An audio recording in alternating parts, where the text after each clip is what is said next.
Selamat datang dalam video pembelajaran ini. Hari ini kita akan menjelajahi mekanisme penyakit Tay Sachs. Apa itu penyakit Tay Sachs?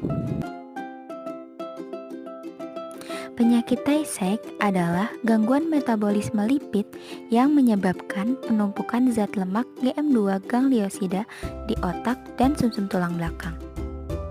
Penyakit ini terjadi karena adanya kelainan resesif autosomal yang disebabkan oleh mutasi pada gen heksa yang mengkode enzim beta heksosaminidase A. Heksa terletak di kromosom 15, tepatnya pada ekson ke-11 mendapatkan penyisipan 4 pasang basa dalam bentuk TATC. Penyisipan ini menghasilkan codon stop dini yang menyebabkan disfungsi pada protein atau tidak akan ada enzim heksa. Selanjutnya, mekanisme Tay Sachs.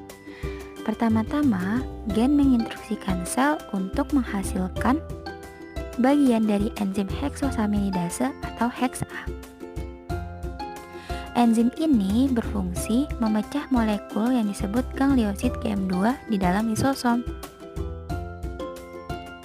Proses pada tubuh normal, pertama-tama molekul aktivator GM2 membawa gangliosida GM2 dari membran plasma ke enzim heksa, yang kemudian akan diproses atau dihidrolisis menjadi komponen yang lebih kecil untuk digunakan kembali. Sedangkan pada penderita penyakit Tay Sachs, subunit alpha heksa hilang atau tidak berfungsi dengan baik, sehingga gangliosida atau GM2 tidak dapat dipecah dan akan terakumulasi di dalam lisosom.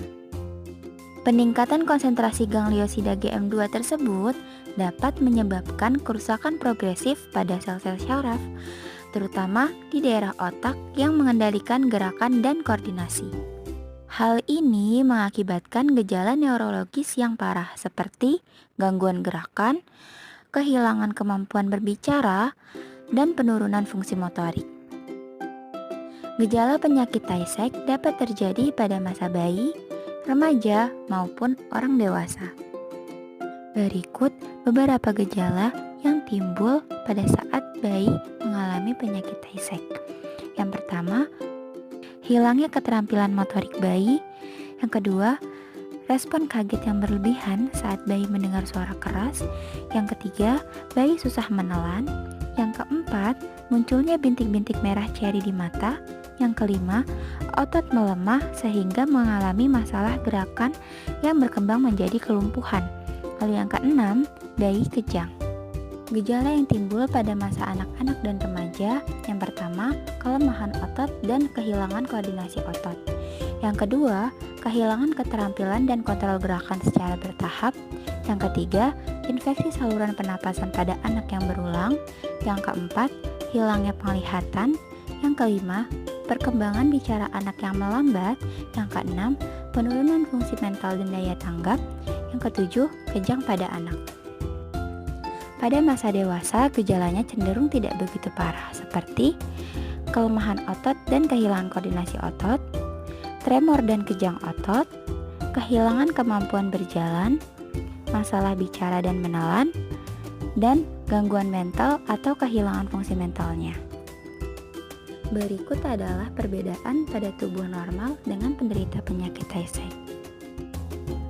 Pada tubuh normal tidak terjadi mutasi pada gen, sedangkan pada tubuh penderita penyakit Tay Sachs terjadi mutasi pada gen.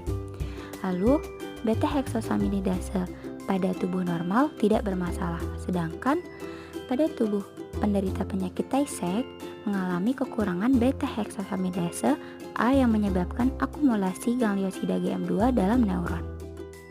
Pada tubuh normal, sel syaraf sehat, sedangkan pada tubuh penderita penyakit Tay Sachs, neuronnya membengkak dan lisosom membesar.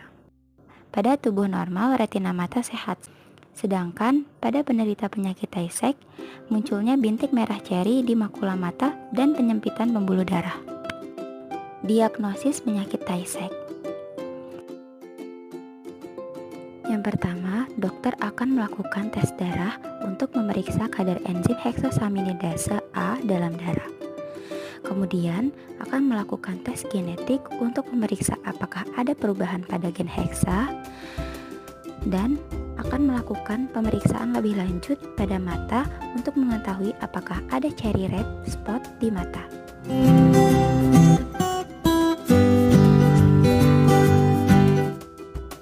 Terima kasih telah menonton video ini. Semoga apa yang saya sampaikan dapat dimengerti oleh teman-teman semua.